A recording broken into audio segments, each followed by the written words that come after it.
Você está olhando para o céu noturno. Uau! Durante grande parte da nossa história, procuramos vida nas estrelas e nos planetas próximos a elas. Mas o espaço também tem olhos. E tem alguém, em algum lugar, olhando para nós. Talvez. Os cientistas afirmam que pelo menos 29 planetas distantes podem estar nos observando agora. Então arrume o cabelo e sorria. Até agora, identificamos pelo menos 1.715 sistemas estelares vizinhos da Via Láctea, que podem detectar nosso planeta com telescópios convencionais. Essas estrelas estão localizadas em nossa galáxia. Então, se apontassem seus equipamentos para o nosso Sol, mais cedo ou mais tarde, veriam um pequeno ponto que passa entre nossa estrela natal e o observador. Isso é chamado de trânsito. Trata-se de um método de detecção de planetas em astronomia. Por exemplo, você pode observar fenômenos de trânsito em casa com um telescópio. Basta apontá-lo para o Sol e esperar. Então verá Mercúrio, o planeta mais próximo do Sol. E agora você o vê como um pequeno ponto. O processo de trânsito de Mercúrio pode durar cerca de 5 horas. Esse fenômeno acontece cerca de 14 vezes em um século. O próximo será em 13 de novembro de 2032. Marque no seu calendário. Da mesma forma, é possível observar Vênus, o segundo planeta mais próximo do Sol. Mas como está mais longe, seus trânsitos são menos frequentes. Os últimos foram em 2004 e em 2012. O próximo par é esperado em 2117 e 2125. Ei, eu não vou estar por perto, então. Portanto, esses sistemas estelares têm a oportunidade de dar uma olhada em nosso planeta, mas telescópios de longo alcance funcionam um pouco diferente. Na verdade, o observador não verá um ponto preto com o Sol ao fundo. O equipamento medirá o brilho da nossa estrela. Quando a Terra começar seu trânsito entre o Sol e o observador, o telescópio registrará uma ligeira queda no brilho da estrela, porque nosso planeta estará bloqueando o caminho dos raios solares. Os cientistas distantes de civilizações extraterrestres poderão calcular a diminuição de brilho e determinar o tamanho do nosso mundinho. Mas nem todos os mais de 1.700 sistemas estelares podem ter vida extraterrestre. Os cientistas reduziram a possibilidade a 29 deles, próximos de algumas dessas estrelas. Eles são potencialmente habitáveis, ou seja, semelhantes à Terra em tamanho, e estão dentro da zona habitável de sua estrela hospedeira. Isso significa que não estão muito perto dela, o que não é muito quente para uma vida em potencial. A água não evapora lá como em uma panela fervente, e eles também não estão muito longe, o que quer dizer que não é muito frio e a água não congela em espessas camadas de gelo. E como ela é a base da vida, podemos assumir que a vida pode existir neles. Teoricamente, esses planetas poderiam ter visto o trânsito da Terra nos últimos 5.000 anos. Então, enquanto estávamos construindo as pirâmides de Gizé ou Stonehenge, uma civilização extraterrestre poderia estar nos observando. Um desses planetas fica a apenas 11 anos-luz da nossa casa, perto da estrela Ross 128, uma anã vermelha na constelação de Virgem. Há um exoplaneta com cerca de 2 vezes o tamanho da Terra, bem na zona habitável de sua estrela hospedeira. Teoricamente, os habitantes de lá podem nos ver transitando pelo Sol regularmente por 2.000 anos. Mas há cerca de 900, o planeta perdeu sua posição e não pode mais continuar a sua observação. O outro, de onde a Terra pode ser vista em trânsito, fica a 12 anos-luz e meio de distância, perto da estrela chamada Teegarden. A janela para nos ver se abrirá lá em cerca de 29 anos. Estamos apostando muito no sistema de estrelas TRAPPIST-1, que hospeda pelo menos 7 exoplanetas, quase como o nosso sistema solar. E 4 deles estão na zona habitável da estrela. Mas eles terão que esperar 16 séculos para poder começar a nos observar. No entanto, podemos tentar fazer contato com esses planetas agora. Eles estão todos perto o suficiente de nós para captar nossos sinais de rádio. As ondas podem viajar pelo espaço à velocidade da luz, e a Terra emite sinais de rádio continuamente desde 1895. Então, somos como vizinhos barulhentos no espectro de rádio. Se houvesse um planeta em algum lugar com uma civilização inteligente a uma distância de até 125 anos-luz de nós, nosso ruído radiofônico já teria chegado lá. Um dos problemas é que levaria aproximadamente o mesmo tempo para obter uma resposta. O outro é se uma civilização usar o rádio por um período relativamente curto. Mas agora na Terra temos Bluetooth e fibra ótica como opções, exceto talvez por relatórios de trânsito. E com o tempo, todo o ruído de rádio que criamos simplesmente desaparecerá. Além disso, a comunicação por rádio assume que uma civilização extraterrestre é avançada o suficiente para usar essa tecnologia. Mas quem sabe, talvez, existam formas de vida no espaço que sejam realmente diferentes das nossas. Nossos sinais já poderiam ter chegado, mas seus habitantes simplesmente não seriam capazes de recebê-los. E no momento em que eles constroem antenas para receber o sinal, não as emitiremos mais. Mas não perdemos a esperança, e até enviamos sinais de rádio criptografados para o espaço para nos comunicarmos com civilizações extraterrestres. Em 1974, remetemos a mensagem de Arecibo para o espaço interestelar. Se alguma civilização puder decifrá-la, terá um retângulo como este. Ele tem todas as informações sobre a humanidade. No topo está o nosso sistema de números, então os números atômicos e o nosso DNA, retratado abaixo. Aí vem um ser humano, é claro, mas abaixo um diagrama do nosso sistema solar. A Terra, o terceiro planeta a partir do Sol, é ligeiramente elevada. É assim que a civilização extraterrestre entenderá de qual planeta essa mensagem veio. Na sequência, está um diagrama do próprio radiotelescópio Arecibo. Outra opção de como entregar uma mensagem para um planeta distante é literalmente mandar uma carta. Pode ser uma sonda espacial, e já fizemos isso.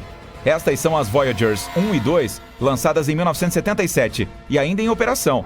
Em 2012, a Voyager 1 se tornou o primeiro objeto feito pelo homem no espaço interestelar. Ela viaja para estrelas distantes e carrega uma mensagem escrita em um disco de ouro. Esse objeto contém saudações em 55 idiomas da Terra, além de muita música de diferentes partes daqui, sons diferentes como o ruído do oceano, vozes humanas e de animais. Além disso, há 116 imagens no registro, incluindo de pessoas e de paisagens da Terra. Também há informações sobre o Sol e nosso DNA. A caixa do disco contém instruções e uma agulha para reproduzi-lo. Ainda há um mapa dos pulsares da nossa galáxia para que astrônomos de uma civilização extraterrestre possam encontrar nosso sistema solar. A principal desvantagem de enviar uma mensagem dessa maneira é o tempo. A Voyager 1 chegará à sua primeira parada, a estrela Gliese 445, em 40 mil anos. A Voyager 2 alcançará a Ross 248 em 42 mil anos. E em cerca de 296 mil anos, passará por Sirius, a estrela mais brilhante do céu noturno. Mal posso esperar. Além disso, uma civilização extraterrestre pode nos detectar com cálculos e fórmulas. Basta uma pequena observação do Sol. Em sistemas estelares com planetas, a estrela hospedeira não fica parada. Ela gira em torno de uma pequena órbita, porque a estrela pesada atrai o planeta, mas este também tem sua própria gravidade e resiste. Isso a desloca um pouco e faz com que ela orbite ao redor. Uma civilização extraterrestre pode calcular essa mudança do Sol e determinar a massa dos planetas perto da estrela. Usando este método, os astrônomos conseguiram encontrar 548 exoplanetas. Suponha que tenhamos feito contato com uma civilização extraterrestre perto da estrela mais perto de nós, Próxima Centauri. De fato, há um exoplaneta lá, mas a radiação da hospedeira destruiria quaisquer formas de vida. Mas imagine se ainda tivermos um sinal de retorno. Seria a conversa mais lenta da história, porque nossa mensagem levaria 4,2 anos para chegar ao planeta. E teríamos que esperar outros 4,2 anos para obter uma resposta. E assim combinamos o encontro. Essa civilização não sabe como voar para o espaço. Então, temos que dar o primeiro passo. Embora a Próxima Centauri seja a estrela que fica mais perto do Sistema Solar, leva cerca de 73 mil anos para viajar para lá com o foguete convencional. Então, temos que aprender a nos deslocar à velocidade da luz. Mesmo assim, demoraria 4,2 anos para chegar. Imaginem se encontrássemos vida extraterrestre do outro lado da Via Láctea. Nossa galáxia tem 100 mil anos-luz de largura. Portanto, a jornada de ponta a ponta levaria 100 milênios. Então, temos que enganar as leis da física ou transferir toda a civilização humana para uma nave espacial gigante que viajará de estrela em estrela por milhares de anos.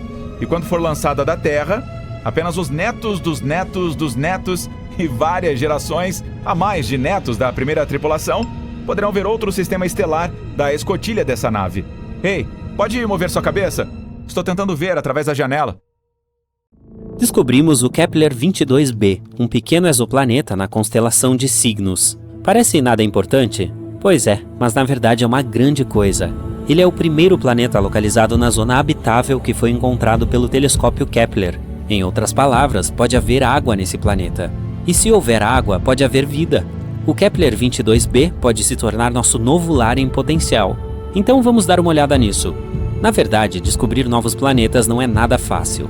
Nem todos eles podem ser vistos através de nossos telescópios super descolados, até mesmo o todo-poderoso Hubble. Às vezes as estrelas são tão pequenas e fracas que é realmente difícil encontrá-las em um mapa. A mesma coisa aconteceu com o Kepler-22.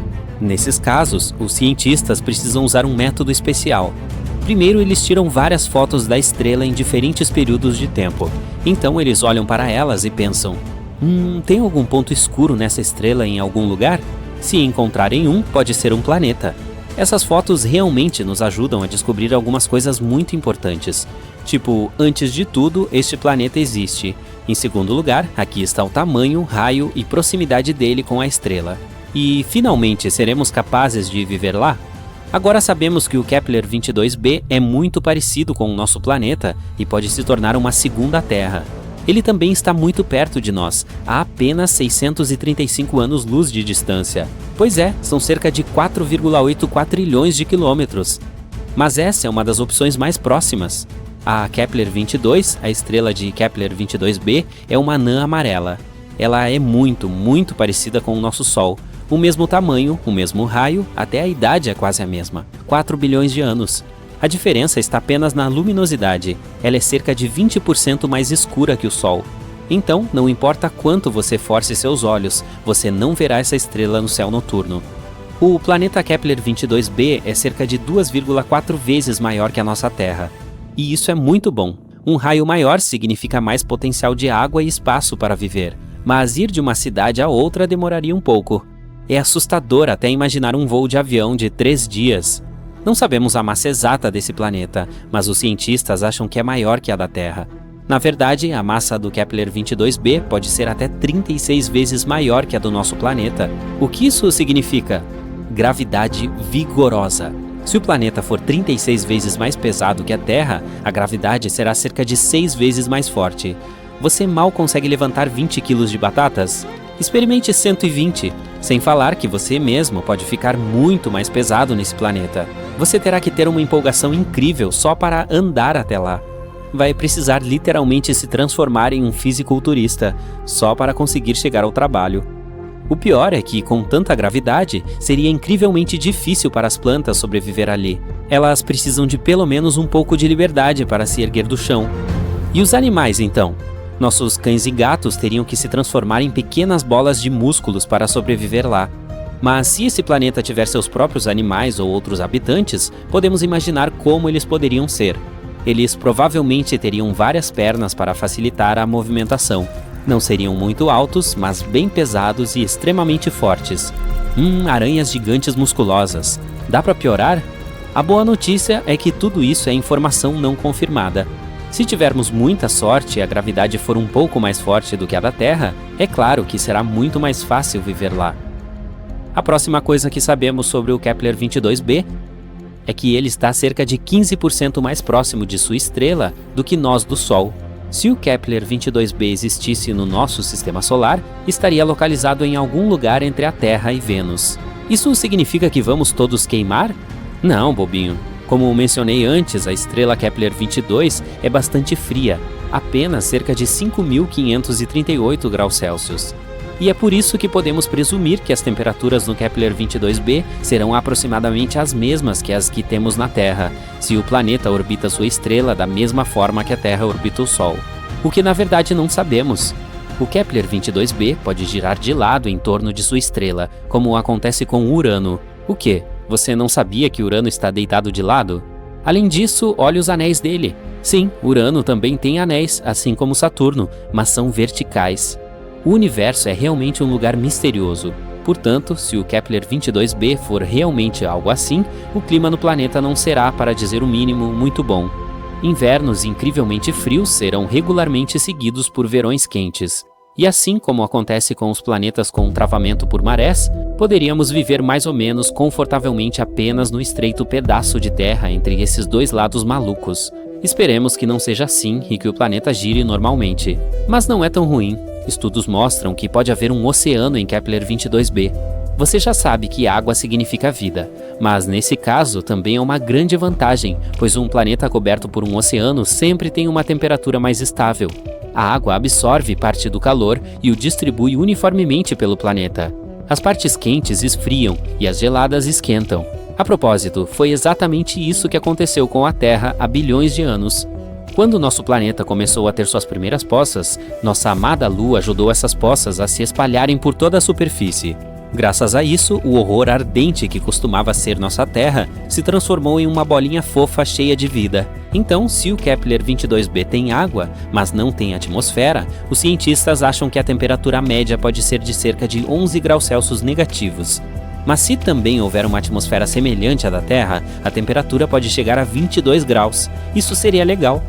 E finalmente, um ano é igual a 290 dias terrestres, cerca de 9 meses. O planeta não tem satélites naturais, então infelizmente teríamos que nos despedir de uma bela vista da Lua. Pelo lado positivo, provavelmente seríamos capazes de ver o Sol como uma estrelinha distante. Poderíamos admirá-lo no céu noturno, lembrando-nos de nossa casa, sem nos esconder de aranhas gigantes. E isso é tudo o que sabemos no momento. Infelizmente, é muito difícil explorar esses planetas, portanto, há muitos dados importantes que não conhecemos. Por exemplo, que tipo de planeta é esse? Sim, não temos as informações mais importantes sobre Kepler 22b. Não sabemos se é um planeta rochoso ou não, e se não sabemos, todas as informações mencionadas anteriormente não significam nada. Ele pode vir a ser um planeta gasoso, ou um planeta coberto de gás, mas com um núcleo sólido como Netuno, ou um mundo aquático coberto por um oceano gigante. Nesse caso, é melhor que seja um planeta de água. Aí, pelo menos, poderíamos construir algum tipo de cidade subaquática lá. Poderíamos filtrar a água e comer peixe, até evoluirmos para uma espécie anfíbia. Será que conta como evolução se voltarmos às nossas raízes? Os cientistas, no entanto, acham que o Kepler 22b pode vir a ser um planeta parecido com Netuno. Alguns astrônomos até atribuíram o planeta a uma categoria de mini-Netunos. Sim, é uma categoria planetária real. Mas isso ainda não foi comprovado. Mesmo que, felizmente para nós, Kepler 22b seja um planeta rochoso, ainda não sabemos como é a atmosfera lá. Ela pelo menos existe. E se for algo como a atmosfera de Vênus, que é mais tóxica que o seu ex, então teríamos que cavar fundo no subsolo para sobreviver de alguma forma nesse planeta. E então teríamos que inventar uma fonte de calor, pois é muito frio no subsolo. Sim, esperamos que não seja o caso. Existem muitas possibilidades com o Kepler 22b. Até agora não temos uma resposta clara, mas esperamos que os cientistas descubram antes de colocarmos as primeiras pessoas nos ônibus espaciais e enviá-las para conquistar o Kepler 22b. Vai ser estranho se for um planeta gasoso ou algo. Embora possamos nos considerar avançados depois de ter um vislumbre dos 8 planetas do nosso sistema solar e suas 200 luas, temos pouca ideia do que realmente está lá fora. Tanto que existe uma especulação de que possa haver mais um planeta em nosso sistema solar. Os cientistas o chamam de Planeta X ou Planeta 9. Esse mundo desconhecido pode estar escondido além de Netuno. Asteroides e planetas anões nessa área têm órbitas alteradas de formas estranhamente inexplicáveis, e o Planeta X pode ser a razão. As histórias sobre esse planeta misterioso começaram há mais de 100 anos, com um homem chamado Percival Lowell. Lowell tinha um grande amor pelo espaço, e além de ter um bigode impressionante, também era super rico. Que homem de sorte! Ele usou suas riquezas para construir um observatório no Arizona e o dedicou a estudar os movimentos estranhos de Urano e Netuno.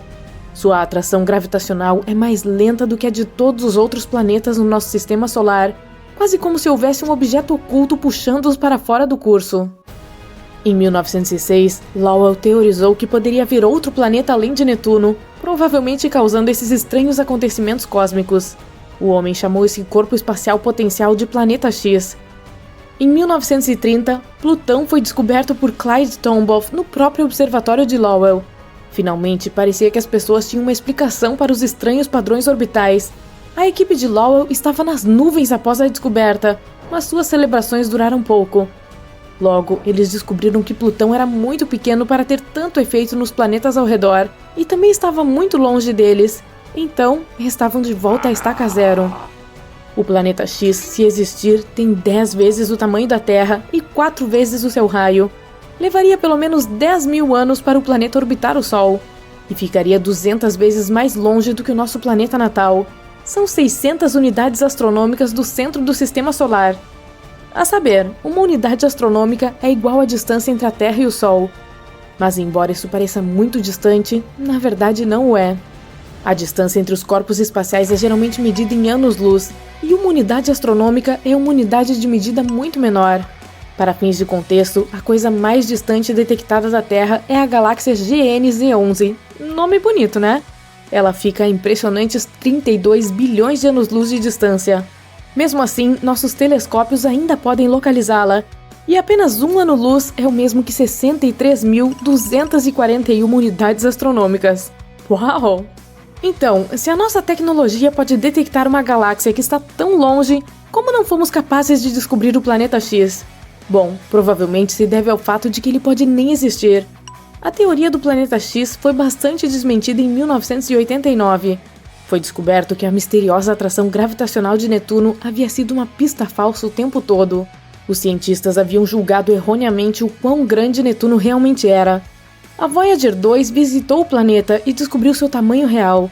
Essa nova informação explica as estranhas atrações gravitacionais, o que significa que não foram causadas pelo tal planeta X. Mas não é aí que a nossa investigação termina, quando o hipotético nono planeta apareceu mais uma vez há cerca de 10 anos. Embora as evidências por trás da teoria de Lowell estivessem erradas, sua crença no planeta X pode não estar. Em 2015, os astrônomos Michael Brown e Konstantin Batygin descobriram que havia de fato forças gravitacionais inexplicáveis em ação ali além de Netuno. Existem satélites que orbitam os planetas perpendicularmente, o que não acontece em nenhum outro lugar do nosso sistema solar. Existem também aglomerados de asteroides que se movem de maneiras muito específicas, tão específicas que é basicamente impossível que possam ser aleatórias. Ainda mais estranho, existem satélites que viajam em direções completamente opostas ao Sol, ao contrário da maioria das outras coisas no sistema solar. Um planetoide chamado Sedna também parece estar sendo puxado para alguma coisa, junto com outros 6, todos indo na mesma direção. E Brown e Batygin não são apenas quaisquer observadores estelares. Ambos são cientistas respeitados e no auge da carreira. Konstantin Batygin foi citado pela Forbes como um dos 30 cientistas que estão mudando o mundo. E Mike Brown foi o homem que rebatizou Plutão como um planeta anão. Isso significa que quando esses caras dizem algo, geralmente é bastante legítimo e você provavelmente deveria ouvir. Mas a única maneira de realmente provar que o planeta X existe é realmente encontrando ele. E isso acabou sendo muito difícil. Para localizar o planeta, precisaríamos usar um método chamado fotometria de trânsito. É basicamente como monitoramos um monte de estrelas por um longo tempo e observamos qualquer diminuição na luz que elas emitem. Essas quedas provavelmente seriam causadas por um planeta ficando no caminho e, tadá, a existência do planeta X poderia ser provada. Mas para que esse método funcione, a Terra, o novo planeta e o Sol precisam estar perfeitamente alinhados. Essas circunstâncias são muito raras, e se essas condições não existirem, a queda na luz não acontecerá. Além disso, esse método só funcionaria realmente com planetas que estão mais próximos do Sol do que a nossa Terra. Esses são Vênus e Mercúrio. Para qualquer coisa além da Terra, essa técnica é praticamente inútil. Outra técnica que poderíamos usar é encontrar o possível planeta por meio de um bom e velho telescópio. Mas, como você pode imaginar, isso é incrivelmente complicado. O objeto mais distante que encontramos no nosso sistema solar é um planetoide apropriadamente denominado Far Far Out, ou em português, muito, muito distante. Mas ele está a apenas 140 unidades astronômicas de distância do Sol. Isso é apenas 1/4 do caminho para o planeta X. Só podemos ver um objeto por causa de seu brilho. O Sol é muito visível para nós porque emite grandes quantidades de luz. E podemos ver a Lua porque ela reflete a luz do Sol. Tecnicamente, a Lua não deveria parecer mais brilhante do que as outras coisas no céu noturno. Só parece mais clara porque estamos mais perto dela. Quanto mais longe um objeto está, menos brilhante ele parece. O principal problema de ver o teórico planeta X é que todos os objetos no nosso sistema solar obtêm sua luz do Sol. Eles refletem a luz solar e é por isso que podemos vê-los. Dada a distância do planeta X até o Sol, é quase impossível vê-lo. E por causa de sua luz muito fraca, para vê-lo, precisaríamos de condições climáticas perfeitas, assim como de um telescópio extremamente poderoso. Mas Brown e Batygin encontraram o perfeito. O telescópio Subaru está localizado no topo de um vulcão adormecido no Havaí. É enorme e é capaz de capturar até mesmo a luz mais fraca de objetos espaciais distantes. O problema é que precisamos descobrir para onde apontá-lo. Sem saber onde o planeta X realmente está, isso basicamente transforma as coisas em um gigantesco jogo de adivinhação. Também existem apenas cerca de 3 noites por ano em que as condições são claras o suficiente para ver o hipotético planeta X. É difícil, mas não impossível. E ainda, a maioria dos astrônomos desistiu e concordou que o planeta X não existe, afirmando que é apenas um mito comum. A explicação mais difundida para as estranhas influências gravitacionais é que existe um minúsculo buraco negro no nosso sistema solar que está puxando os planetas em sua direção. Mas não se preocupe, eles dizem que não é grande o suficiente para realmente devorar um planeta, então a Terra vai ficar bem, por enquanto. O problema com a teoria do buraco negro é que, mais uma vez, é quase impossível rastrearmos um. Embora sua massa pudesse ser tão grande quanto a do planeta X, o próprio buraco seria reduzido ao tamanho de uma laranja. Os telescópios não teriam nenhuma utilidade. Para encontrá-lo, seria necessário procurar os raios gama emitidos por objetos à medida que caem no buraco negro. Outra maneira de descobrir isso é liberar centenas de pequenas espaçonaves. Elas passariam perto o suficiente do buraco hipotético, e quando elas fossem puxadas em direção a ele, provavelmente poderíamos detectá-lo. Mas não exclua a teoria de Brown e Betkin, ainda está sendo documentada pela NASA. E até encontrarmos evidências contundentes para provar quaisquer teorias, o planeta X ainda pode estar por aí. A busca por ETs começou. Definitivamente está rolando. Com o lançamento bem-sucedido do telescópio James Webb, a busca por planetas semelhantes à Terra tornou-se um fascinante tópico de atenção mundial. Além do telescópio James Webb, outras ferramentas estão sendo usadas para encontrar bons candidatos semelhantes à Terra. O satélite TESS e o telescópio Kepler estão na vanguarda da busca por outras terras. Depois de debatermos algumas questões filosóficas pertinentes, analisaremos de perto essas duas pesquisas e o que o telescópio James Webb espera encontrar. Mas por que estamos procurando planetas semelhantes à Terra? Porque podemos. Incríveis avanços na tecnologia de telescópios terrestres permitiram observações ultra-precisas da luz das estrelas, o que levou à descoberta inicial de exoplanetas. À medida que os planetas circundam as estrelas, há uma interação gravitacional entre o planeta e a estrela. Eles se puxam. A atração do planeta sobre a estrela fará com que a luz da estrela balance para frente e para trás, tão levemente quanto o planeta ou planetas que orbitam a estrela. Esse sempre foi o caso, mas a oscilação da luz das estrelas nunca pôde ser detectada, porque a luz delas sempre brilha. A ótica adaptativa dentro de telescópios é o avanço tecnológico que permitiu que os astrônomos encontrassem exoplanetas a partir do brilho da luz estelar. Molas mecânicas na parte inferior dos espelhos do telescópio dobram os espelhos um pouco para neutralizar a distorção, o brilho causado pela luz das estrelas passando pela atmosfera terrestre. Sem o cintilar da luz estelar, a ligeira oscilação causada por planetas que puxam gravitacionalmente as estrelas é observável. Quanto maior a oscilação, mais planetas. É chamado de método astrométrico de detecção de exoplanetas. Que nome, hein? Foi possível supor a existência de vários sistemas estelares e milhares de exoplanetas inteiros ao observar o padrão oscilante da luz das estrelas. Mas os planetas em si não puderam ser observados. De repente, nosso sistema solar não era mais único. Os astrônomos ficaram atônitos com a conclusão inevitável de que provavelmente todas as estrelas tinham planetas. Tornou-se impossível não fazer a pergunta que não quer calar: a Terra é única ou existem outras terras? E qual é o grande problema de encontrar planetas semelhantes à Terra, afinal? Considerando todos os recursos financeiros que os países desenvolvidos estão gastando na busca de planetas semelhantes à Terra, pode-se dizer sem dúvida que é definitivamente algo com custo elevado. Incluindo o já lançado telescópio James Webb, que custou 10 bilhões de dólares, o telescópio Kepler Space, que custou 550 milhões de dólares, e o satélite TESS, que custou 200 milhões de dólares, o investimento em encontrar planetas semelhantes à Terra certamente está chamando a atenção. Se você tiver em mente que esses custos são apenas para o equipamento, e que para obter um esboço de toda a magnitude da busca, também é preciso incluir os salários de uma equipe de mineradores de dados, analistas com doutorado e pós-graduados ao redor do mundo em universidades, agências espaciais nacionais e instituições privadas, concluiremos que encontrar outra Terra é realmente um empreendimento imenso. E se encontrarmos uma, então a Terra não estará mais sozinha. Não é que possamos realmente ir a qualquer um desses planetas tão cedo. Viagens interestelares exigem alguns avanços em física e tecnologia, e, bem, ainda não chegamos lá. Mas saber que existem planetas por aí na Via Láctea que são como a Terra em todos os aspectos essenciais, como água líquida, oxigênio e habitabilidade, tornará o espaço sideral menos assustador, mais acolhedor, mais emocionante de estudar e explorar. Também pode nos dar mais orgulho em nosso planeta natal e nos tornar terrestres melhores. Em uma missão tripla à procura de outras terras, o telescópio Kepler, o satélite TESS e o telescópio James Webb usam abordagens distintas para encontrar exoplanetas, e a sigla TESS nos diz qual é esse método. O T da sigla em inglês significa trânsito, e essa é a chave para toda a busca de exoplanetas. E significa, você adivinhou, exoplanetas, o alvo da excelente investigação em busca de outra terra.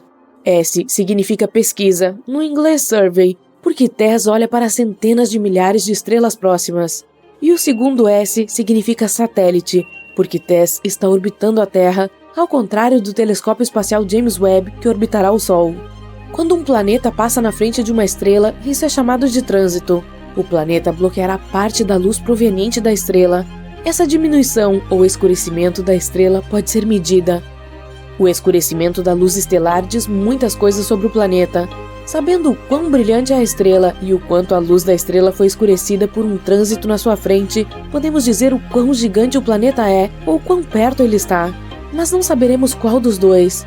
É grande ou está perto, até que a órbita do planeta também seja cronometrada. Isso significa que o nosso satélite TESS deve gravar vídeos de longa duração das estrelas. Vídeos das estrelas! Hollywood vai gostar disso. O satélite TESS não tem um telescópio. Ele usa 4 câmeras CCD para transmitir vídeos ao vivo de longa duração do maior número possível de estrelas, centenas de milhares delas. E por que tantas? Porque para que o trânsito de um planeta seja observado, ele deve passar diretamente entre as câmeras do satélite TESS e a estrela. Se um planeta não estiver no ângulo exato da linha de visão entre a estrela e a câmera do TESS, ele não poderá ser visto, pois não alterará a luz estelar. Trânsitos planetários são raros.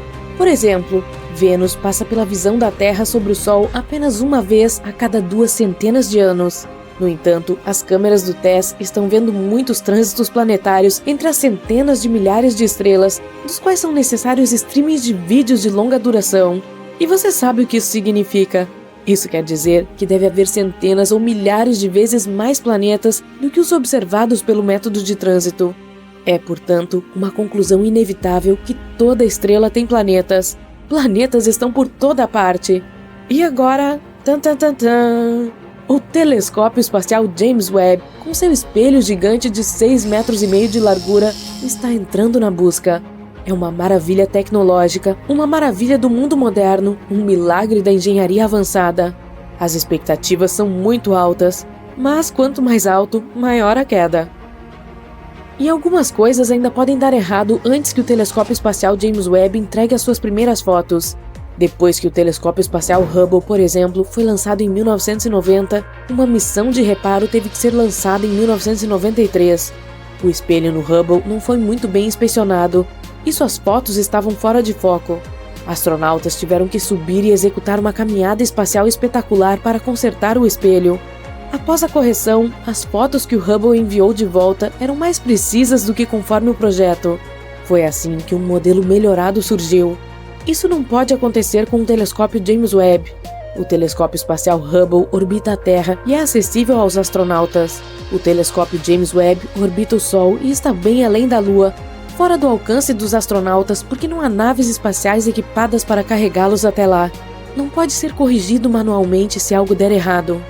Somando-se aos desafios, o telescópio espacial James Webb possui apenas uma câmera a bordo para inspecionar qualquer dano que possa sofrer ou mau funcionamento mecânico que possa se desenvolver no ambiente hostil do espaço interplanetário. Quaisquer correções remotas precisarão ser feitas às cegas a partir da Terra. O telescópio espacial James Webb agora está totalmente implantado. Os 18 segmentos espelhados precisarão ser alinhados para produzir uma única imagem. Este processo extremamente importante levará vários meses para ser concluído após o telescópio estar totalmente implantado. 70 dos primeiros 286 objetivos de observação têm exoplanetas como alvo. Usando dados de pesquisas anteriores de exoplanetas, ele não terá que perder tempo procurando exoplanetas. Suas localizações e órbitas já são conhecidas. O telescópio James Webb irá direto atrás deles. Este não é um telescópio óptico no mesmo sentido que o telescópio espacial Hubble ou qualquer telescópio comum que observe luz visível. Ele observa luz vermelha. Espera-se que as fotos dos planetas sejam pontos brilhantes, um pouco difusos se tiverem atmosfera. Os espectros dos planetas fornecerão mais informações sobre o exoplaneta. Quaisquer gases ao redor de um exoplaneta absorverão alguma luz estelar, à medida que a luz estelar passar pela atmosfera dos planetas. Suponhamos que haja metano, oxigênio ou dióxido de carbono na atmosfera do planeta, os gases que mais indicam vida. Nesse caso, o telescópio James Webb poderá diferenciá-los por análise espectroscópica. Um retrato inteiro do exoplaneta pode ser formado a partir das informações infravermelhas, suas faixas de temperatura, conteúdo atmosférico, probabilidade de água líquida e até mesmo probabilidade de vida. E isso é muito importante. O telescópio espacial James Webb também tem outras missões para realizar. É designado para examinar a formação estelar e a formação de planetas e nebulosas na Via Láctea. Entender como os sistemas solares se formam faz parte da busca por outra Terra. Ao detectar luz infravermelha, o telescópio James Webb espiará as galáxias mais distantes, galáxias cuja luz visível é bloqueada por poeira e gás. Essas galáxias distantes foram formadas logo após o Big Bang. Investigar a sua formação é uma missão essencial para o telescópio James Webb. Essas galáxias mais distantes estão acelerando tão rápido que a luz que emitem é esticada abaixo da frequência do espectro visível, no infravermelho. O grande telescópio pode ver essas galáxias anteriormente invisíveis. Esperamos aprender sobre a misteriosa energia negra, que está fazendo com que o universo se expanda a uma velocidade cada vez mais acelerada. A esperança é grande de que o telescópio espacial James Webb expanda significativamente nosso conhecimento deste incrível universo em que todos vivemos. Dê uma olhada naquele cara corpulento com a pele alaranjada. Ele esteve relaxando em Marte por 1 minuto, e é por isso que parece ter usado o tom errado de autobronzeador. Todos os carotenoides presentes na cenoura, na batata doce, no pimentão, no tomate e na abóbora estão protegendo contra os raios UV. Quanto mais ele come, mais laranja ele fica. E quanto à sua robustez, tudo se deve à gravidade marciana. A gravidade aqui faz com que percebamos nosso peso de forma diferente. Se você quer ser um chefe em Marte, precisa comer muito. Por exemplo, se uma pessoa pesa 68 quilos na Terra, a sensação é de não mais do que 25 quilos em Marte. Portanto, comer em excesso pode ajudar a diminuir a diferença entre a gravidade e o peso. Mercúrio é totalmente diferente. É mais quente do que o asfalto da Geórgia durante o dia, mas mais frio do que o castelo da Elsa à noite. É preciso ser feito de metal com um alto ponto de fusão para conseguir sobreviver aqui. Mas nós, humanos comuns, estaríamos fritos, literalmente. Embora Mercúrio seja o planeta mais próximo do Sol, Vênus ainda é o mais quente. Vida em Vênus? É mais como a vida no gêmeo maligno do Sol. A temperatura aqui normalmente gira em torno de 465 graus Celsius em média. Sobreviver no ponto de ebulição da água ou no calor extremo de Vênus é um desafio para a maioria das espécies terrestres. Apenas alguns poucos conseguem suportar temperaturas quentes. Outros correm para o Starbucks para tomar um café com leite gelado com os primeiros raios de sol da primavera. Portanto, nenhum ser humano pode realmente evoluir o suficiente para sobreviver em Vênus. As únicas criaturas que poderiam se desenvolver lá são provavelmente tardígrados e aqueles esquisitos que colocam molho picante em tudo. Quer saber o que são os tardígrados? Bem, são criaturas minúsculas e adoráveis, parecidas com lagartas que possuem uma durabilidade extraordinária. Eles podem suportar água fervente, as profundezas de uma fossa marítima e o vazio gélido e sem luz do espaço. Recentemente, os tardígrados foram incluídos em um estudo científico a bordo de uma nave espacial que infelizmente caiu na Lua. Os cientistas especulam que os tardígrados podem ter sobrevivido ao impacto. Ei, você gostaria de se transformar nessa criatura e viver em Vênus? Já falamos dos planetas terrestres. Vamos passar para os gigantes gasosos.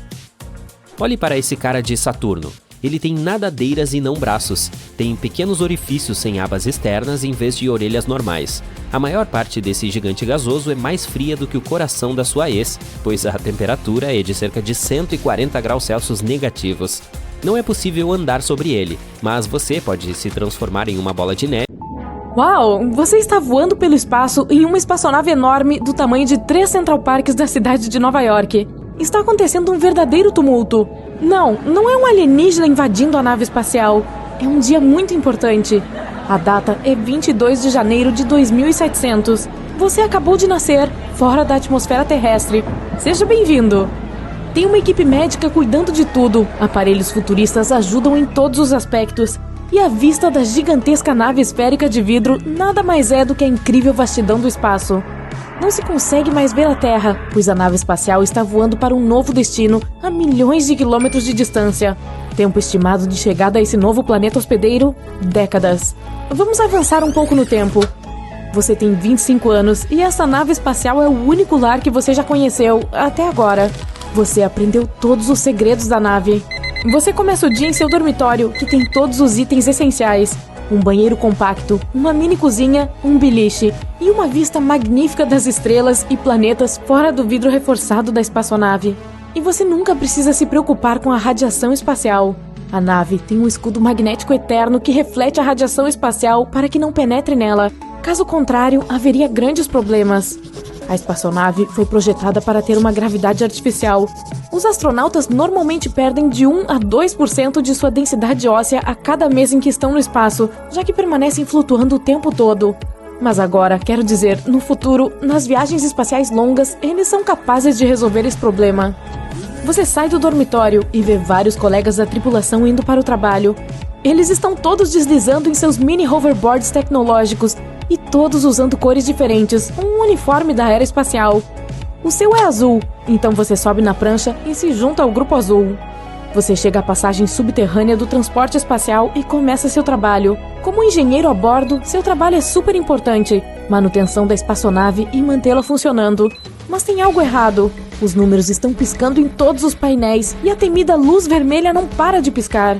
Você alerta seus colegas de trabalho, mas eles também não sabem o que está acontecendo. Rápido! Você fica verificando os registros e muitas equações complicadas, mas nada faz sentido. O pânico começa a se espalhar por toda a espaçonave. Os pelos dos seus braços estão arrepiados. Você tenta clicar em todos os botões e interruptores possíveis. O zumbido fica cada vez mais alto. A luz está piscando mais forte. Alguns de seus colegas fogem. E você se vê sozinho na sala vermelha. De repente, finalmente, seu supervisor desce correndo para ajudar. Depois de um tempo, vocês dois finalmente descobrem. Ufa! Essa foi por pouco. Você ainda precisa aprender muito sobre como gerenciar a nave. Desde pequeno, você foi designado para trabalhar como engenheiro. Sempre foi ótimo em física, química, matemática, todas essas coisas científicas. Este é apenas mais um dia no escritório, mas nesta nave, um dia você pode se tornar o capitão. Após o trabalho, você recebe uma ligação de seus amigos querendo participar de uma videoconferência. E quando digo ligar, quero dizer um dispositivo sem telefone que permite a comunicação com qualquer pessoa, enquanto vê todas as suas informações através de uma projeção de holograma que só você pode ver. Também é possível usá-lo para ouvir músicas antigas da Terra. A música pop agora se tornou música clássica, e os filmes agora são projeções 3D da sua própria imaginação. Você sai da passagem subterrânea e sobe para a praça espacial. É onde todos passam o tempo quando tem folga. Alguns cafés, restaurantes, uma barbearia, até uma sorveteria. Você nunca saiu para passear em outro lugar. O transporte espacial é essencialmente uma pequena cidade que possui todas as coisas importantes de que a sociedade precisa. Isso inclui uma biosfera cheia de animais e plantas de diferentes climas da Terra. Mini savanas, mini desertos, mini florestas tropicais, o que você quiser. Os biólogos a bordo garantem que tudo se mantenha saudável para que você se sinta em casa. Não que você já tenha pisado na Terra. Você entra na savana selvagem e vê algumas gazelas galopando ao redor. Alguns gnus parecem estar remexendo e um pequeno bando de leões está à espreita. Na selva, você sente a umidade e as folhas grossas e arbustos ao redor. Alguns gorilas das montanhas estão brincando e tem pequenos sapos aqui e ali. E espreitando nas árvores, descendo para tomar um gole d'água, está um jaguar. No deserto seco, você vê alguns camelos vagando, uma pequena cascavel escapando do calor e alguns pequenos escorpiões rastejando na areia. Você aprendeu muito sobre biologia nos últimos 25 anos. Você sabe tudo sobre a Terra, mas nunca esteve lá. É estranho. Após o passeio pelos habitats da natureza, você ouve um anúncio no sistema de som. É o capitão.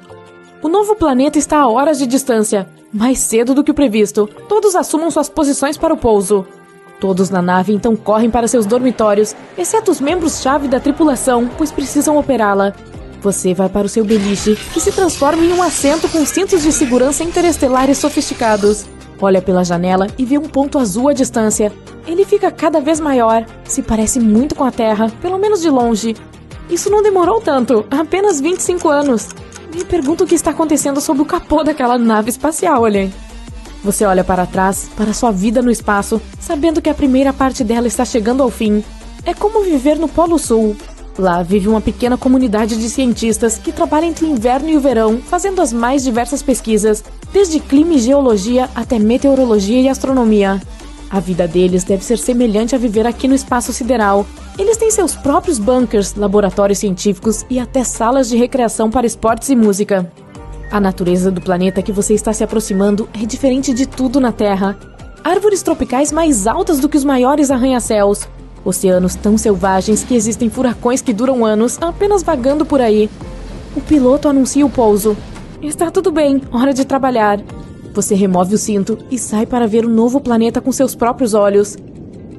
Andar em terra parece... bom, como chegar a um novo planeta. A umidade é densa e o vento é quente. A nave pousou no lado tropical do planeta, onde, segundo estudos, é o melhor lugar para começar um novo povoado. Não vai ser fácil. Os humanos geralmente começam novos assentamentos próximos a lagos e rios.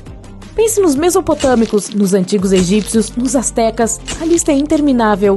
Começaram como pequenos assentamentos, até que se tornaram mega civilizações em pleno funcionamento. Ao negociar e explorar, eles foram capazes de avançar em sua tecnologia, aprender novos idiomas e descobrir receitas de culinária incríveis. Ei, eu poderia comer macarrão e sushi agora mesmo. De acordo com os cientistas, nascer no espaço pode alterar a aparência dos humanos. A cabeça humana poderia ficar maior em milhares de gerações. Quem sabe? Não há como simular isso na Terra. Poderíamos até ter cores de pele diferentes, já que precisaríamos de mais melanina, aquele pigmento que nos protege da radiação solar. Estar mais perto do Sol ou de qualquer massa de fogo ardente pode significar que produziríamos mais ou diferentes tipos de melanina para nos proteger. Nosso corpo poderia virar marrom escuro, roxo, cinza ou até mesmo verde. Teremos que esperar alguns milhões de anos para descobrir. E sem gravidade, os humanos teriam que se acostumar a ter uma densidade óssea mais baixa, como os pássaros. Isso significa que provavelmente seríamos mais fracos do que nossos velhos seres humanos da Terra e teríamos algumas coisas físicas um pouco estranhas acontecendo. A gravidade é essencial para o nosso equilíbrio e a mobilidade é um dos fatores-chave para a sobrevivência humana. Então, sem gravidade, provavelmente necessitaríamos de roupas de exoesqueleto para caminhar e correr, ou simplesmente tirar o lixo. Agora, nada disso vai acontecer por muito tempo. Eles ainda estão pensando em como trazer alguém para este mundo, ou para fora deste mundo. Tecnicamente falando, o espaço sideral é considerado a 100 km acima do nível do mar de qualquer continente do mundo. Além disso, as possibilidades são infinitas. Vamos para a Antártida. Vamos lá, você tem tempo. Lembre-se de se agasalhar bem. Aqui estamos nós, no meio de infinitas planícies brancas de neve e gelo. Em alguns lugares, a temperatura fica de congelar a cara, chegando a 89 graus negativos. É tão frio que se você jogar água quente de uma caneca, ela provavelmente cairá na forma de um pingente de gelo. Porém, esse frio é quente em comparação com a definição de zero absoluto. Os cientistas o medem na escala Kelvin, onde zero é o ponto mais baixo. E é por isso que não há nada mais frio do que essa temperatura.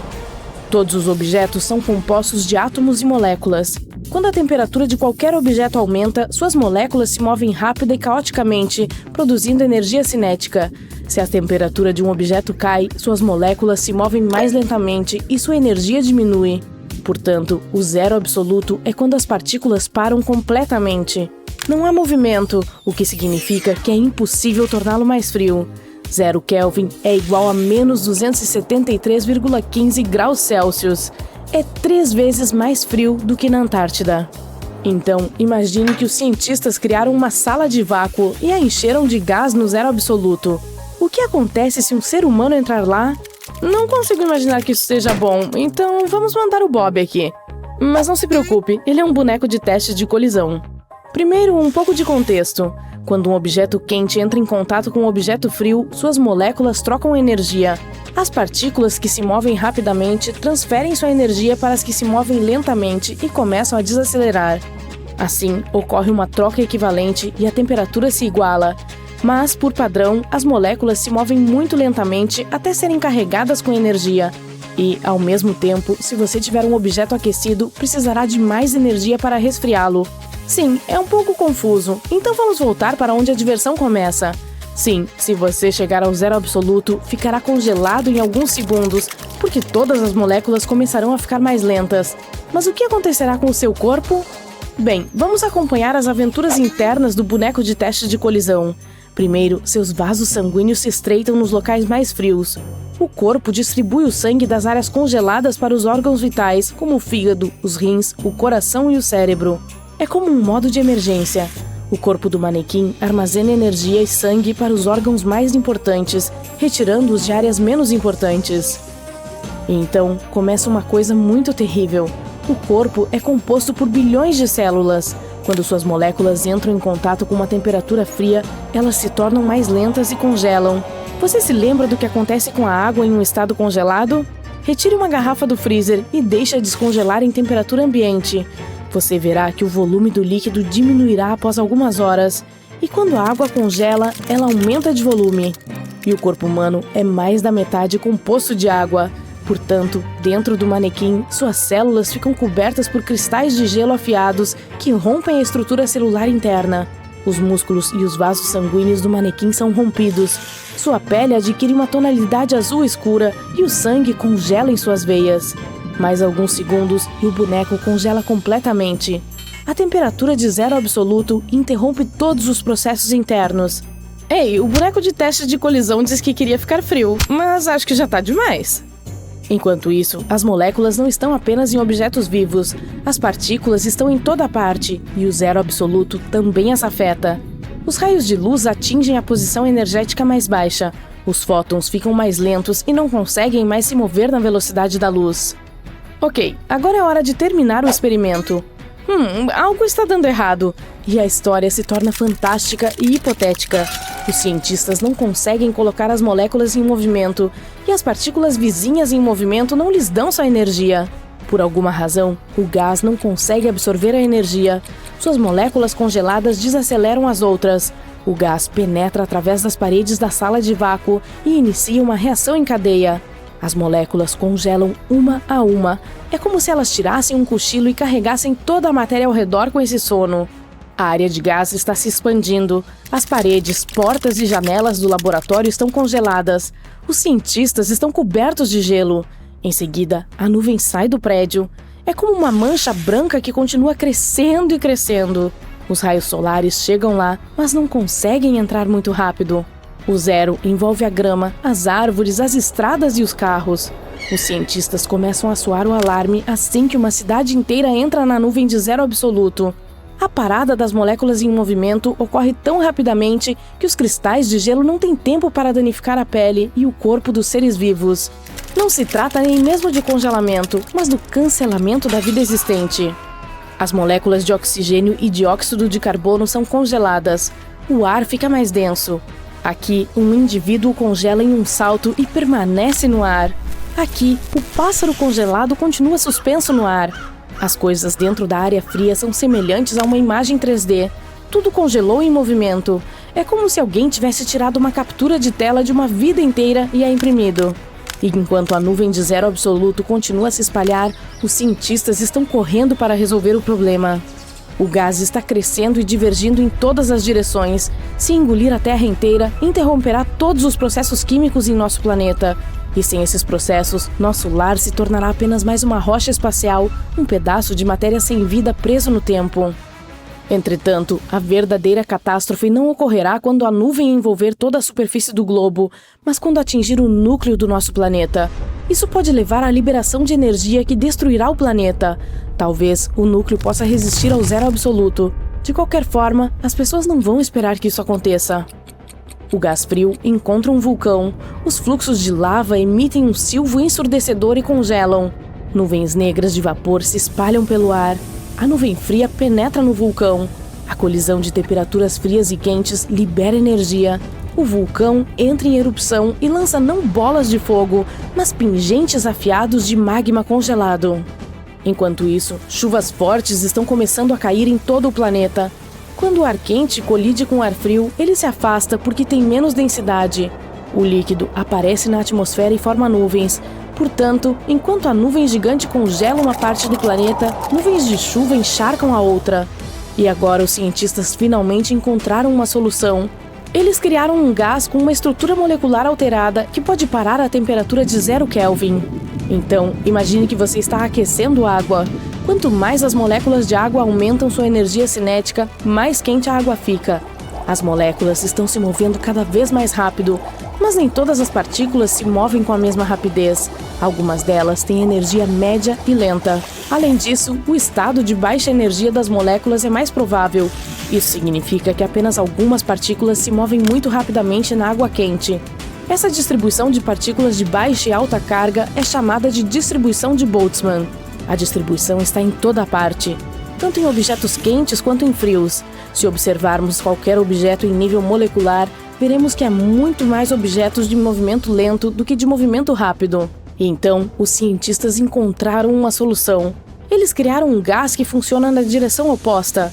Dentro dele, há mais moléculas em movimento do que moléculas lentas. Os cientistas esperam que esse gás desperte as partículas adormecidas na nuvem de zero absoluto. Assim, dois gases colidem um com o outro. A nuvem fria não consegue congelar a nuvem de distribuição de Boltzmann reversa.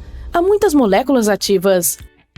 Assim, bilhões de moléculas ativas carregam as moléculas congeladas com energia. Todas as moléculas começam a se mover e compartilham sua energia com as moléculas vizinhas. Os objetos dentro da nuvem de gás começam a despertar. As pessoas estão lentamente voltando a si. Assim que as moléculas entram em movimento mínimo, começam a receber energia dos raios solares. O movimento das partículas é distribuído igualmente entre as duas nuvens de gás e a vida volta ao normal. A ordem molecular foi restaurada. Certo, e nossa pequena fábula aqui chega a um final feliz, embora não totalmente crível. Resumindo, não se preocupe. Os cientistas criaram o zero absoluto artificialmente e isso nunca acontecerá naturalmente. Não existe essa temperatura em nenhum lugar do universo. O movimento das partículas permanece mesmo nos cantos mais distantes e escuros do espaço com temperaturas recordes de baixa. A aparência do zero absoluto é impossível, porque sempre haverá moléculas ao redor que se movem e compartilham sua energia umas com as outras. A propósito, nenhum ser humano, animal ou boneco de teste de A Voyager 1 está viajando pelo espaço interestelar há mais de 45 anos e já tem uma longa barba grisalha. Só que não. De repente, ela começou a enviar sinais estranhos para a Terra. Ainda mais bizarro é que não há sinais de que a sonda tenha quebrado ou algo assim. Cientistas da NASA estão tentando desesperadamente encontrar o motivo. Então, o que aconteceu exatamente? Primeiramente, deixe-me falar um pouco mais sobre a Voyager 1 e sua longa jornada. Essa é uma sonda espacial norte-americana. A NASA a enviou para o espaço em 5 de setembro de 1977. O objetivo da Voyager era explorar os planetas externos do nosso sistema solar, ou seja, Júpiter e Saturno. Inicialmente, os cientistas assumiram que a missão levaria cerca de 5 anos. Que piada! A sonda superou todas as expectativas. Não só cumpriu sua missão, mas ainda está funcionando por muito mais tempo do que o esperado. A Voyager 1 viaja pelo espaço há mais de 45 anos. É difícil subestimar o que a Voyager 1 fez pela ciência. Em primeiro lugar, enviou com sucesso muitas fotos de Júpiter e Saturno para a Terra. Por sinal, você pode até conferir essas fotos, todas elas estão publicadas no site da NASA. Graças à Voyager, também descobrimos várias luas novas de Júpiter e um sistema anteriormente desconhecido de seus anéis. Aprendemos que a famosa mancha vermelha de Júpiter é na verdade uma tempestade gigantesca e super rápida. E após deixar a órbita de Netuno para trás, a sonda também enviou muitos dados importantes sobre plasma interestelar.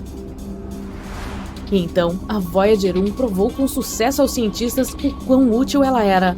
Depois disso, se dirigiu alegremente para o seu próximo objetivo, o Cinturão de Kuiper e a Heliosfera.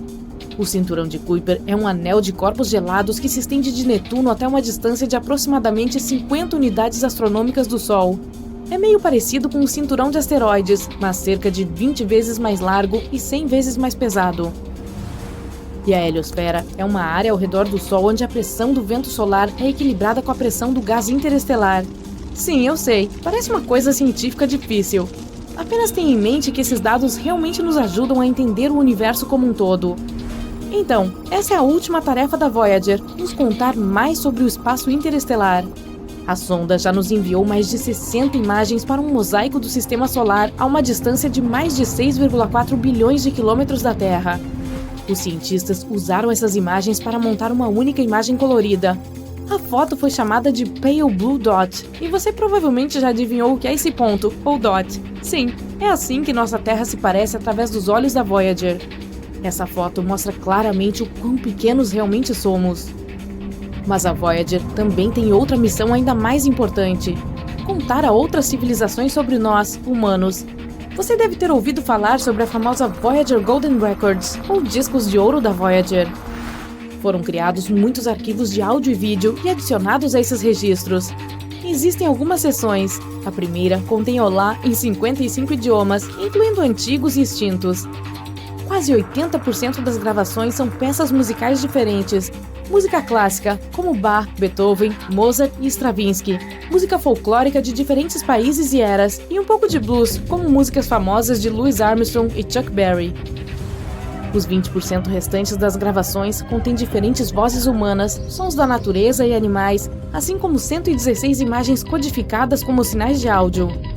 Há também gravações de discursos de Kurt Waldheim, ex-secretário da ONU, e Jimmy Carter, ex-presidente dos Estados Unidos, com mensagens amigáveis.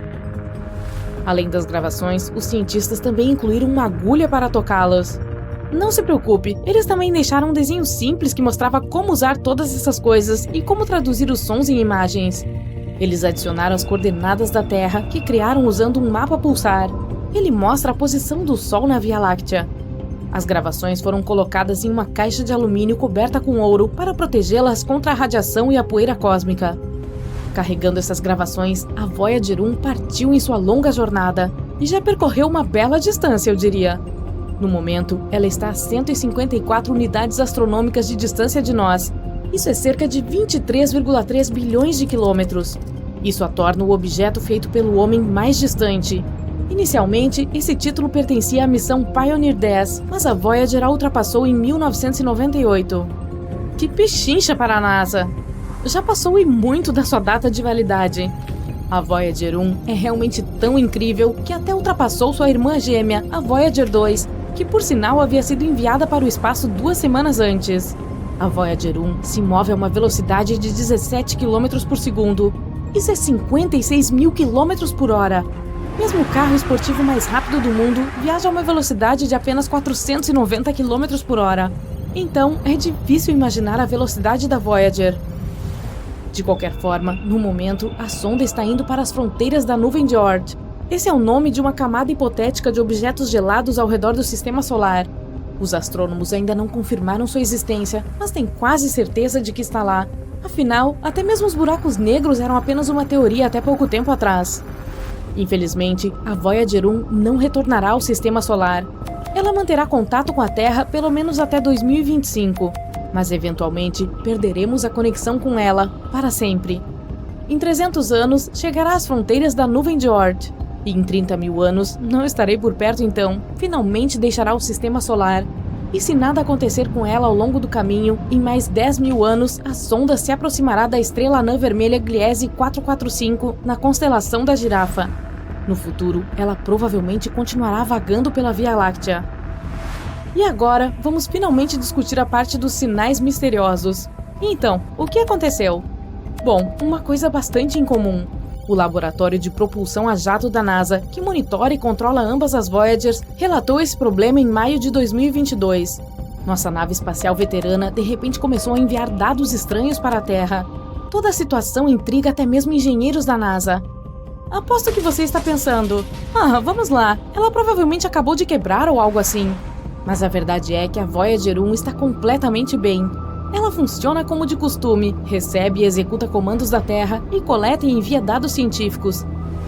Mas as leituras do AACS, sigla do inglês para Subsistema de Controle de Atitude e Articulação, não mostram mais o que realmente está acontecendo com a Voyager. Esse sistema suporta a orientação da sonda no espaço e ajuda a manter contato com a Terra. Então, basicamente, os sinais significam que a orientação da sonda no espaço está confusa. Mas os cientistas afirmam que esse não é o caso. Eles sabem que a fonte do sinal da antena permanece na mesma posição em relação à Terra, como planejado. O problema não desencadeou nenhum dos sistemas integrados de proteção contra falhas. A sonda nem entrou no modo de segurança. Então, o que está acontecendo? Suzanne Dodd, chefe do projeto, diz que o problema não é realmente tão inesperado. Afinal, a Voyager 1 já tem 45 anos. A especialista admite que o que está acontecendo com a sonda continua sendo um mistério para eles. Não se sabe exatamente de onde vêm os dados incorretos, e não está claro como isso afetará a operação da Voyager. Ela acrescenta, no entanto, que não é tão surpreendente, considerando que a sonda está no espaço interestelar. Há um nível muito alto de radiação lá. Nenhuma nave espacial chegou a esse ponto antes. Cientistas da NASA dizem que continuarão monitorando de perto os dados provenientes da Voyager 1 até descobrirem o problema. Se o encontrarem, a equipe de gerenciamento tentará consertá-lo. Caso contrário, a equipe terá que se adaptar às novas condições. No entanto, pode não ser suficiente apenas entender o problema. Leva até 20 horas e 33 minutos para receber o sinal da Voyager, e leva a mesma quantidade de tempo para responder a ele. Bem, pelo menos a segunda nave espacial, a Voyager 2, está completamente bem. Mesmo que também esteja atualmente no espaço interestelar, a uma distância de 19,3 bilhões de quilômetros da Terra. De qualquer forma, só podemos esperar por notícias e desejar que o problema seja resolvido. Na verdade, eu me pergunto quanto tempo a Voyager 1 pode durar. Será capaz de voar para as fronteiras da nuvem de Oort em 300 anos? O que você acha? Eu gostaria de saber. Milhares de naves espaciais estranhas entram sorrateiramente no espaço aéreo terrestre. Elas descem ao nosso planeta e voam pelas cidades, causando enorme caos. De repente, a porta da maior nave se abre e uma estranha criatura sai. Ela tenta copiar nossa linguagem e diz que eles vieram de uma estrela distante, a Próxima Centauri. Algo assim pode acontecer porque os cientistas recentemente captaram um estranho sinal de rádio dessa estrela. A Próxima Centauri é a estrela mais próxima do nosso sistema solar. Fica a apenas 4,2 anos-luz de distância. Isso significa que um feixe de luz que se origina nessa estrela chega à Terra em 4,2 anos. Isso é também 270 mil vezes a distância da Terra ao Sol. A própria estrela Próxima Centauri é muito pálida para vermos a olho nu no céu noturno, mas seu sistema esconde um pequeno segredo. Vamos voar para lá e dar uma olhada mais de perto. Então, aqui está essa anã vermelha. É 7 vezes menor que o Sol e 8 vezes mais leve. A Próxima Centauri é 1,5 vezes maior que Júpiter e quase 150 vezes mais pesada. Mas o que estamos procurando está um pouco mais longe. Este é o Próxima Centauri B, um planeta semelhante à Terra. É apenas 10% maior que a Terra e está na zona habitável da estrela. É a distância perfeita, não muito longe e nem muito perto dela. Então, a temperatura também não é muito alta e nem muito baixa lá. A água, se existir naquele planeta, pode estar em estado líquido. E assim a vida pode sobreviver e evoluir lá. Talvez tenha se desenvolvido o suficiente para nos enviar o sinal que recebemos. Um sinal de rádio é basicamente ondas. Elas têm uma certa frequência e comprimento. E sempre podemos discernir um sinal artificial de um gerado naturalmente. O sinal que captamos do Próxima Centauri B tinha uma frequência de 982 MHz. O rádio comum que ouvimos na cozinha ou no carro capta sinais em torno de 100 MHz. É por isso que os cientistas concluíram que o sinal foi criado artificialmente. Esse tipo de sinal pode ser uma forma de comunicação entre os mundos desenvolvidos. Se essa é realmente uma mensagem de uma civilização do espaço sideral, devemos ser capazes de decodificá-la. Para isso, qualquer civilização deve usar o método mais simples de criptografia. Por exemplo, a Terra já enviou um sinal de rádio para o espaço. Foi a mensagem de Arecibo. Essa mensagem consiste em 1679 dígitos. É um retângulo de 23 por 73 quadrados que tem informações sobre nossa civilização codificadas usando um código binário. Na parte superior do retângulo há um sistema de números que usamos. Eles estão marcados em branco.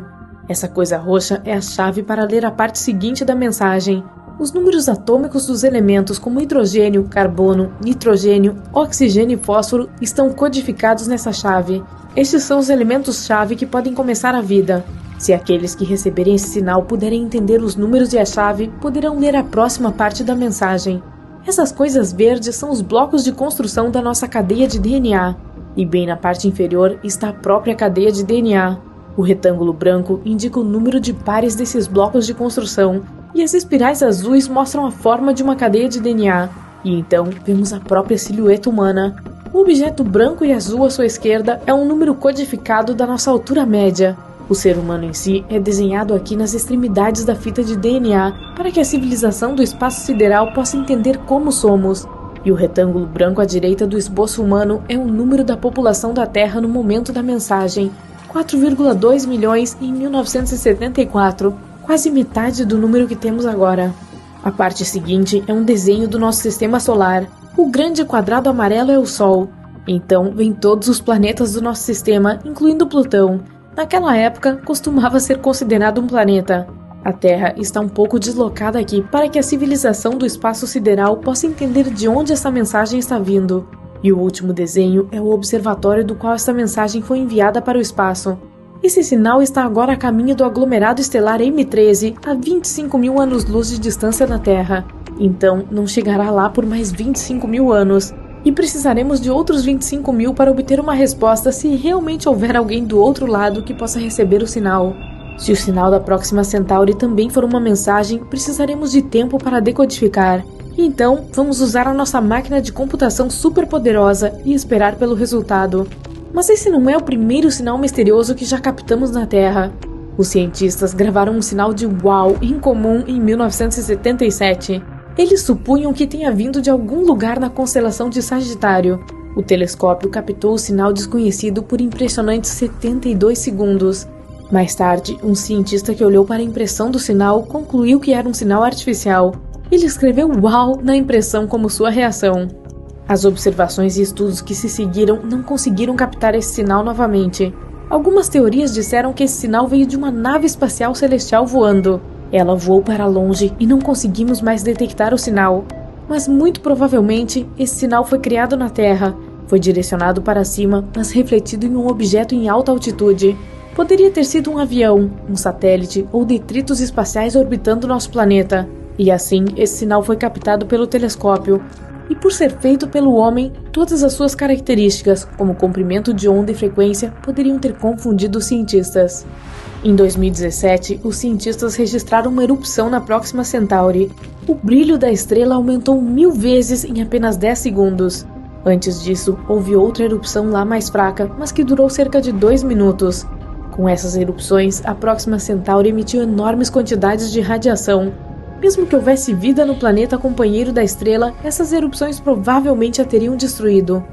Os ventos estelares teriam simplesmente soprado a atmosfera do planeta e deixado a sua superfície sem vida. No geral, o planeta Próxima Centauri B recebe 60 vezes mais radiação de alta energia e 400 vezes mais radiação de raios-x do que a Terra. Os cientistas concluíram que a probabilidade de vida aqui é de 1 em 100 milhões. E embora ainda não saibamos ao certo se o sinal era artificial ou natural, o cenário de várias naves espaciais chegando à Terra provavelmente é impossível. Nosso único método de busca por civilizações no espaço sideral é usar ondas de rádio. Elas são como um barulho alto que se afasta do nosso planeta em diferentes direções na velocidade da luz. O principal problema aqui são as distâncias gigantescas. A nossa galáxia, a Via Láctea, tem 100 mil anos-luz de largura. Suponhamos que haja vida do outro lado.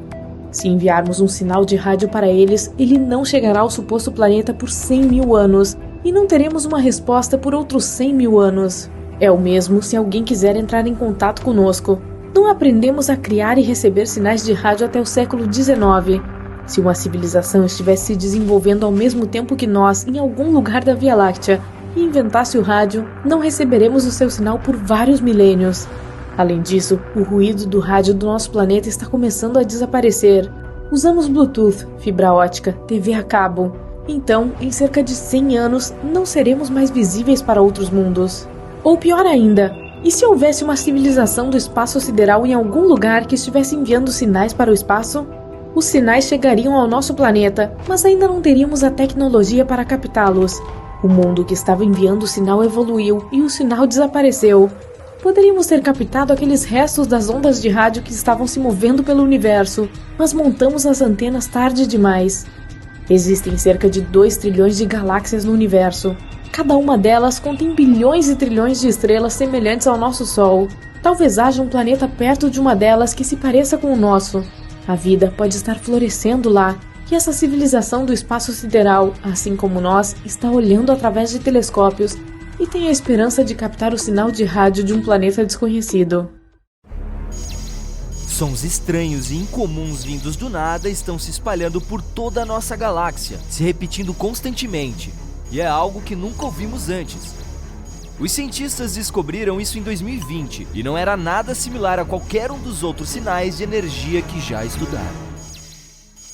Sinais fortes e incríveis de rádio ocorrendo de tempo em tempo e desaparecendo misteriosamente em um dia. Isso não se encaixa no perfil de nenhum corpo espacial que conhecemos. O sinal é um pouco irritante e desaparece sem uma programação. Quando os cientistas tentaram compará-lo com o de alguns outros telescópios, ele já havia desaparecido. As estrelas de massa baixa às vezes brilham com energia de rádio, mas não nesse caso, uma vez que em sua maioria elas têm contrapartes de raios X. Estrelas colapsadas muito densas como os pulsares e magnetares também não são uma opção. A solução mais próxima que encontraram é uma misteriosa classe de objetos chamada transiente de rádio do centro galáctico, ou GCRT na sigla em inglês. Trata-se de uma fonte de rádio que ilumina e brilha rapidamente. Ela decai perto do centro da nossa galáxia e pode nos ajudar a desvendar os mistérios do universo. Se você tivesse um carro voador que pudesse subir a velocidade de 95 km por hora, só precisaria de 1 hora para chegar até o espaço. A Lua está um pouco mais distante, 400 mil quilômetros, que é cerca de 10 vezes a circunferência do nosso planeta. Isso significa que uma viagem até lá seria como dar uma volta ao redor do globo e fazer isso 10 vezes direto, que levaria menos de 6 meses. Uma jornada a Plutão demoraria mais de 800 anos. O Próxima b é o vizinho mais próximo semelhante à Terra que temos. É um pequeno mundo rochoso que orbita o vizinho estelar mais próximo do nosso Sol. Ele faz sua jornada ao redor da zona habitável da estrela, uma área que está longe o suficiente de qualquer estrela para ter condições moderadas, nem muito fria nem muito quente para que a água líquida exista, pelo menos hipoteticamente. Se você tentasse viajar para a Próxima b a 40.200 km por hora, que é a velocidade dos foguetes lunares Apollo, levaria mais de 112 mil anos para chegar lá. E pode não conseguir respirar ali. Ninguém sabe se há atmosfera ali. Os humanos exploram o universo o tempo todo, mas só podemos ver cerca de 5% da matéria lá em cima. E Albert Einstein foi o primeiro a perceber que o espaço vazio não é realmente nada.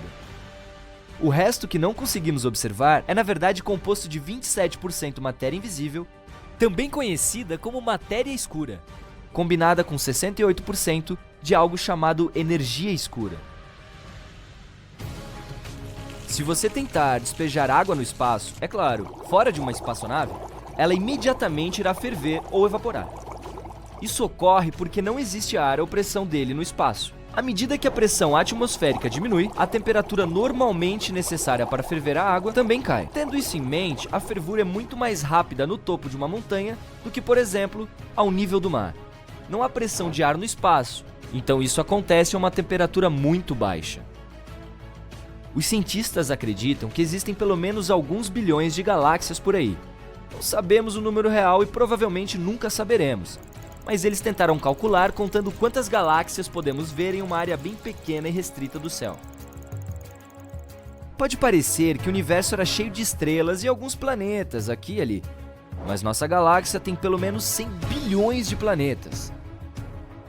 Se você encher um balão com hélio e soltá-lo, notará que ele flutua muito alto e subirá para a atmosfera, mas não para o espaço sideral. Quanto mais alto se vai, mais rarefeito se torna o ar na nossa atmosfera. Seu balão irá até o ponto em que a atmosfera ao redor tem o mesmo peso que o hélio nele. Isso acontecerá aproximadamente a uma altura de 32 km acima da superfície, então esse será o ponto máximo do balão. Não sabemos realmente qual a grandeza do universo. Não conseguimos ver suas bordas, nem sabemos se ele as tem. Usamos a tecnologia para enxergar a uma distância de cerca de 14 bilhões de anos-luz do nosso planeta. Isso significa que podemos ver cerca de 28 bilhões de anos-luz de diâmetro, começando com a camada mais externa da nossa atmosfera, que termina a cerca de 960 quilômetros acima da superfície terrestre, embora o tamanho do universo esteja mudando constantemente e fique maior com o tempo. Mercúrio fica mais próximo do Sol, então a maioria das pessoas também pensa que se trata do planeta mais quente. Ainda assim, esse título fica com Vênus, o segundo a partir da nossa estrela central, cerca de 48 milhões de quilômetros mais longe do Sol em comparação com Mercúrio. Este, por sua vez, não tem uma atmosfera, que é como uma espécie de cobertor de aquecimento que ajuda a manter o calor proveniente do Sol. Vênus tem uma atmosfera inesperadamente densa, cerca de 100 vezes mais do que a nossa. Ela não deixa o calor sair, apenas o retém e torna o planeta cada vez mais quente.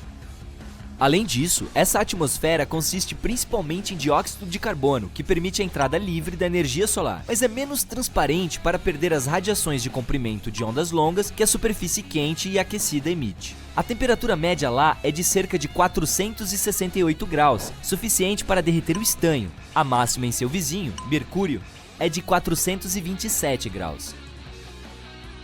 Em talvez 2 ou mais bilhões de anos, estará muito quente para a existência de vida no nosso precioso planeta. Conforme as centenas de milhões de anos passam, nosso Sol continuará ficando mais quente e mais brilhante. Eventualmente, as temperaturas ficarão tão altas que nossos lindos oceanos desaparecerão. Como eles produzem 70% do oxigênio de que precisamos para sobreviver, não haverá vida. Tudo isso significa que a Terra simplesmente se tornará um enorme deserto, algo como Marte é hoje. Plutão, um ex-planeta e agora planeta anão muito distante, é realmente menor em diâmetro do que todo o território dos Estados Unidos. A maior distância lá, do Maine até o norte da Califórnia, é de aproximadamente 4.700 quilômetros, enquanto Plutão tem apenas cerca de 2.370 quilômetros de diâmetro. Este planeta está muito longe, mas a borda do nosso sistema solar fica 1000 vezes mais distante do que ele. No entanto, os astrônomos encontraram muitos objetos espaciais orbitando nosso Sol, muito mais longe do que Plutão, como objetos do cinturão de Kuiper e transneptunianos. Há ainda uma nuvem de cometa Oort, que vai a meio ano-luz do planeta anão, também 1000 vezes mais longe. Uma estrela de nêutrons é realmente pesada. Apenas uma colher de chá com ela pesaria 6 bilhões de toneladas. Uma delas é resquício de estrelas enormes que ficaram sem combustível. A enfraquecida explode e seu núcleo se desfaz, mas em razão da gravidade, forma uma de nêutrons extremamente densa. Essa normalmente tem uma massa de até 3 sóis, porém o raio é de cerca de 10 km, porque se trata de uma das coisas mais densas do nosso universo, pelo menos que conhecemos. O universo tem uma cor, algo como bege, ou o chamado laticósmico. Também tem seu próprio cheiro, que lembra a carne grelhada ou metal quente. Pelo menos isso é algo que astronautas que flutuaram no espaço disseram. Se você deseja construir um traje espacial, prepare-se para trabalhar muito. Leva 5.000 horas para fazer e vai custar $1 milhão. Um realmente bom terá 11 camadas de material e pesa cerca de 50 quilos. E precisa ser confortável. Você precisará de mais espaço dentro dele, pois cresce até 5 centímetros quando está em órbita. Quando está flutuando no espaço, você não sofre nenhum impacto da gravidade da Terra. É por isso que as vértebras da sua coluna podem se expandir e relaxar um pouco, o que significa que você ficará 3% mais alto. Para 1,80 m, por exemplo, são cerca de 5 centímetros a mais. Não se preocupe, isso não é permanente. Assim que voltar para a Terra, irá encolher de volta ao seu tamanho normal em alguns meses. O espaço não é a melhor opção se você quiser conversar com seu amigo. Porque lá em cima, na verdade, o som não viaja. As moléculas estão tão distantes que as vibrações sonoras não conseguem alcançá-las, o que significa automaticamente que não são capazes de vibrar, e assim não conseguimos ouvi-las. Os filmes não são claros quanto a isso. Ninguém conseguiria ouvi-lo gritando no espaço também. Nós meio que vivemos dentro do nosso Sol, que não é apenas aquela bola de luz grande e quente localizada a 150 milhões de quilômetros de distância de nós. A atmosfera externa é muito maior, se estende muito além da superfície que podemos ver. A órbita do nosso planeta passa por essa tênue atmosfera. A evidência é quando rajadas de vento solar geram as luzes do sul e do norte. Isso significa que, de alguma forma, vivemos dentro da estrela. Não apenas nós, outros planetas também, incluindo o distante Netuno. A heliosfera, que é o que chamamos de atmosfera solar externa, se estende por cerca de 16 bilhões de quilômetros.